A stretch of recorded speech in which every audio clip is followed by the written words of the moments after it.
जय हिंद मित्रांनो, आपल्या युट्यूब चॅनलवर मी सर्वांचं मनापासून स्वागत करत आहे। आजच्या या व्हिडिओच्या माध्यमातून आपण पवित्र पोर्टल मार्फत होणाऱ्या शिक्षक भरतीमध्ये जो एक नवीन बदल होणं अपेक्षित होतं, तो बदल आजच्या तारखेला झालेला आहे। त्याच्या संदर्भामध्ये ऑफिशियल शासन निर्णय प्रसिद्ध करण्यात आलेला आहे।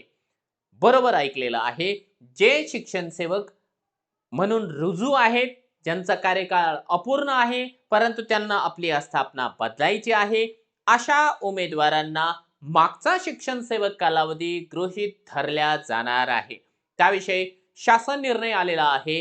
त्या शासन निर्णयाविषयी आपण सविस्तर माहिती या व्हिडिओच्या माध्यमातून जाणून घेणार आहोत। परंतु तत्पूर्वी आपण जर चॅनलवर नवीन असाल तर आमचं चॅनल सबस्क्राईब करा, साईडच्या जे बेल आयकॉन आहे त्याला देखील प्रेस करा, जेणेकरून शिक्षक भरतीच्या संदर्भामधल्या कोणत्याही माहितीची अपडेट आपल्याकडून मिस होणार नाही। चला तर मित्रांनो, माहिती बघूया। पण तू माहिती बघण्याच्या पूर्वी आपण जर का या ठिकाणी टीईटी परीक्षेची तयारी करत असाल किंवा आपले कोणी रिलेटिव्ह असेल, फ्रेंड सर्कल मधले कोणी असेल, तर त्यांच्याकरिता अवेलेबल आहे गुरुजी नावाची टीईटी बॅच। या बॅच मध्ये पेपर 1 किंवा पेपर 2 करिता आवश्यक असलेल्या सगळ्या विषयांचे daily live lecture, PDF notes, recorded sessions, unlimited views, test series असे कंप्लीट पॅकेज मिळणार आहे। या सगळ्या गोष्टी तुम्हाला मिळून जातील मास्टर टीचर नावाचं जे आपलं ऍप्लिकेशन आहे त्या ऍप्लिकेशनवर। आपण आजच मास्टर टीचर हे जे ऍप्लिकेशन आहे डाउनलोड करून घ्या। चला आता आपण जाऊया आपल्या मुख्य मुद्द्याकडे। बघा मित्रांनो, आपल्याला या ठिकाणी जे आहे हे बघा, शालेय शिक्षण आणि क्रीडा विभागाचा आजच्या तारखेचा 18 फेब्रुवारी 2026 चा शासन निर्णय दिसत आहे। याचं टायटल आहे शिक्षण सेवक योजनेमध्ये सुधारणा घडवून आणणे। शिक्षण सेवक योजनेमध्ये आपल्याला या ठिकाणी जे आहे सुधारणा दिसत आहे। आता याकरिता ना महत्त्वाच्या 3 गोष्टी आहेत बघा। एक शिक्षण शासन निर्णय आहे 13/10/2000 चा, तो शासन निर्णय आहे शिक्षण सेवकाच्या संदर्भामधला। त्यानंतर आहे 27/2/2003 च, हे 2 शासन निर्णय आहे शिक्षण सेवकांच्या संदर्भामधले। आणि एक शिक्षण आयुक्त कार्यालयाचं एक या ठिकाणी अभिप्राय आहे 19/10/2025 च। मित्रांनो, तुम्हाला जर का तुम्ही रेग्युलर आपले फॉलोअर्स असाल आपल्या चॅनलचे, तर तुमच्या लक्षात असेल मी याच्या पूर्वी एक गोष्ट सांगितली होती की माननीय शिक्षण आयुक्त महोदयांनी शिक्षण सेवकांच्या संदर्भामध्ये एक अभिप्राय मंत्रालयामध्ये पाठवलेला आहे, तो पेंडिंग आहे। त्याचं जीआर मध्ये कन्वर्ट होणं फक्त बाकी आहे। तेच जीआर मध्ये कन्वर्जन या ठिकाणी झालेलं आहे। काय आहे बघूया। बघा आता इथे ना काही महत्त्वाच्या गोष्टी सांगण्यात आलेल्या आहेत बघा। प्रस्तावनेमध्ये 1-2 गोष्टी आपण फक्त बघूया की राज्यातील स्थानिक स्वराज्य संस्थांच्या शाळा तसेच 100% अनुदानित खासगी शाळा ज्यामध्ये प्राथमिक, उच्च प्राथमिक, माध्यमिक, उच्च माध्यमिक शाळा तसेच अध्यापक विद्यालय किंवा शासकीय विद्यानिकेतने आणि सैनिकी शाळा यांचा समावेश आहे, अशा सर्व शाळांना 2000 सालापासून शिक्षण सेवक योजना लागू आहे। या योजनेमधील काही तरतुदींमध्ये वेळोवेळी सुधारणा करण्यात आलेल्या आहेत, जसं मानधन वाढ वगैरे हे झालेलं आहे। आता सद्यस्थितीमध्ये या योजनेनुसार उमेदवाराला थेट शिक्षक पदावर नियुक्ती न देता 3 वर्षे कालावधीसाठी मानधन तत्वावर नियुक्ती देण्यात येते। हा इतिहास आहे। या कालावधीमध्ये उमेदवाराची सेवा समाधानकारक असल्यास त्याला नियमित शिक्षक म्हणून मान्यता देण्यात येऊन अनुज्ञेय वेतन श्रेणी दिली जाते। म्हणजे हे काय राहतं, परीक्षा विधीन कालावधी आपण म्हणतो 3 वर्ष त्याला जे आहे एक टेम्पररी बेसिसवर घेऊन बघूया, त्याची जर का कामगिरी समाधानकारक असेल तर त्याला परमनंट करूया, असा त्याचा नियम आहे। आता सद्यस्थितीमध्ये जे आहे शिक्षण सेवक पदावर नियुक्त झालेल्या व्यक्तीची त्या पदावरील 3 वर्ष कालावधीची सेवा पूर्ण होण्यापूर्वी जर अन्य समान अथवा असमान शिक्षण सेवक पदावर नव्याने विहित पद्धतीने नियुक्ती झाल्यास अशा व्यक्तीस पुन्हा 3 वर्षाचा शिक्षण सेवक कालावधी पूर्ण करावा लागतो। पूर्वीच्या शिक्षण सेवक पदावरील त्याची सेवा नवीन शिक्षण सेवक पदाच्या 3 वर्ष कालावधीच्या परिगणनेसाठी विचारात घेतली जात नाही। त्यामुळे गुणवत्तेच्या आधारावर पात्रता सिद्ध करून उच्च स्तरावरील शिक्षण सेवक पदावर नियुक्ती मिळवणाऱ्या व्यक्तीसाठी ही बाब काहीशी अन्यायकारक आहे।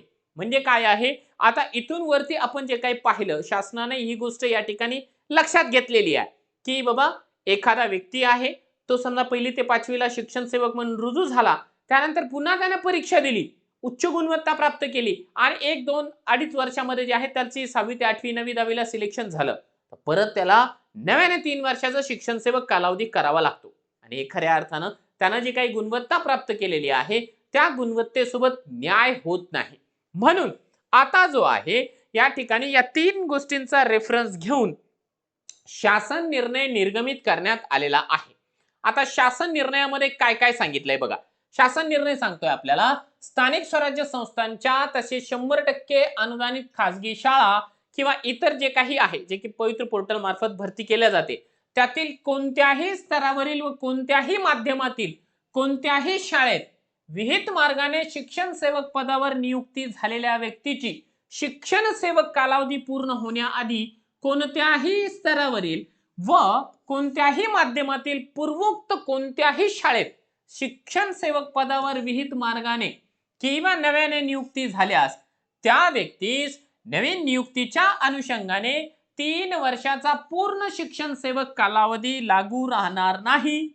पूर्वीच्या शिक्षण सेवक पदावर त्याने व्यतीत केलेला कालावधी विचारात घेऊन केवळ उर्वरित कालावधीसाठी त्याला नवीन शिक्षण सेवक पदाचा कालावधी लागू राहील. हा शासन निर्णय आजच्या तारखेला या ठिकाणी जे आहे निर्गमित झालेला आहे आणि ही आपल्या सगळ्यांसाठी अतिशय नवीन गोष्ट आहे किंवा अपेक्षित असलेली गोष्ट आहे. बघा, समजा काही जणांचं शिक्षण सेवक कालावधी 1 वर्षाचा, 1.5 वर्षाचा, 2 वर्षाचा, 2.5 वर्षाचा, 22 महिने, 24 महिने असा झालेला आहे. त्या सगळ्यांना आता येत्या शिक्षक भरतीच्या परीक्षा दिल्याच्या नंतर पुन्हा आपल्या घरी जाण्याचा जो मार्ग आहे तो मोकळा झालेला आहे. त्यांची जी सेवा आहे ती लॅप्स होणार नाही. त्यांचा शिक्षण सेवक कालावधी जो आहे तो गृहीत धरला जाणार आहे. 2 नंबरला काय सांगितलंय बघा.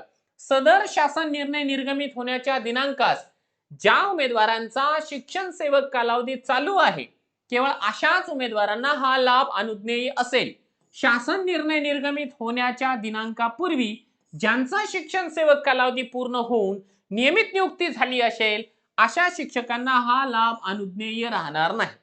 म्हणजे आता रनिंग मध्ये ज्यांचं शिक्षण सेवक चालू आहे फक्त त्यांना या सुविधेचा लाभ आहे. ज्यांचं कंप्लीट झालेलं आहे त्यांना नाहीये. म्हणजे काय आहे की याच्या पूर्वी जर त्यांचं ऑलरेडी झालेलं आहे त्यांची परत दुसरीकडे जॉईनिंग झाली, परत तिथेही कंप्लीट झालं, आता ते एरियस मागतील, त्यांना ते एरियस मिळणार नाही. हा त्याचा अर्थ आहे. 3 नंबरला मुद्दा बघा काय दिलाय. एखाद्या उमेदवाराची पूर्वीच्या शिक्षण सेवक पदावरील सेवा व सध्या कार्यरत असलेल्या शिक्षण सेवक पदावरील सेवा या दोन्ही सेवेचा कालावधी 3 वर्ष किंवा अधिक झाला असेल अशा उमेदवाराचा शिक्षण सेवक कालावधी सदर शासन निर्णय निर्गमित होण्याच्या दिनांकास संपुष्टात येईल व त्यास नियमित वेतन श्रेणी अनुज्ञेय राहील. म्हणजे काय आहे, त्यामुळे त्याने दुसरीकडे 2.5 वर्ष केलं होतं, 2 वर्ष केलं होतं, आता दुसरीकडे करतोय तो 1.5 वर्ष झालाय, म्हणजे एकूण 3.5 वर्ष झालाय त्याचा कालावधी. मग अशा कंडिशन मध्ये आजच्या आज त्याचं शिक्षण सेवक या ठिकाणी रद्द होईल आणि त्याला नियमित वेतन श्रेणी या ठिकाणी लागू होणार आहे असा या शासन निर्णयाचा अर्थ आहे. 4 नंबरचा मुद्दा बघूया, शेवटचा मुद्दा, की सदर तरतुदीस प्रत्यक्ष अप्रत्यक्षरित्या बाधा पोहोचेल अशा तरतुदी शिक्षण सेवक योजनेशी संबंधित अन्य शासन निर्णयात असल्यास सदर तरतुदीच्या अंमलबजावणीसाठी अशा बाधा पोहोचवणाऱ्या तरतुदी त्या मर्यादेपर्यंत निष्प्रभ समजण्यात याव्या. शिक्षण सेवक योजना संदर्भामधील अन्य तरतुदी यथास्थिती यापुढेही लागू राहतील. म्हणजे काय आहे, शिक्षण सेवक रद्द होणार नाही त्या संदर्भामध्ये त्यांनी हा मुद्दा या ठिकाणी दिलेला आहे. जाऊ द्या, ते तर समजा कोर्टामध्ये एक मॅटर सध्याच्या घडीला सुरू आहे. त्या मॅटरच्या नंतर आपल्याला लक्षात येईल की अरे ठीक आहे, शिक्षण सेवक कालावधी कमी होईल, वाढेल किंवा काय होणार आहे. परंतु आजच्या घडीला एक गोष्ट आपल्याला नवीन माहिती पडलेली आहे. इथून पुढे जे काही पवित्र पोर्टल मार्फत शिक्षक भरती होईल, म्हणजे जी चालू शिक्षक भरती आहे त्यामध्ये जे जुने ऑलरेडी शिक्षण सेवक आहे ज्यांनी परीक्षा दिली होती, ज्यांना भीती वाटत होती की मला माझा जिल्हा मिळेल किंवा नाही, मग मिळत असेल तर माझी ही सर्व्हिस काउंट होणार आहे किंवा नाही, त्यांनी आता लक्षात घ्यायचं आहे त्यांची सर्व्हिस काउंट होणार आहे. इवाना शिक्षण सेवक कालावधी त्यांचा कन्सिडर केला जाणार आहे. मग ते खालच्या वर्गाला जॉईन झाले तरी चालेल, वरच्या वर्गाला जॉईन झाले तरी चालेल, त्यांनी आपल्या शाळेचा मीडियम बदललं तरी देखील चालेल, कारण स्पष्ट असा उल्लेख आहे. बरेच जण सेमीला लागलेले आहेत किंवा बरेच जण जे आहे मराठीला लागलेले आहेत, मराठीचे सेमी झाले, सेमीचे मराठी झाले, तरी देखील त्यांना त्या बाबतीमध्ये अडचण येणार नाही.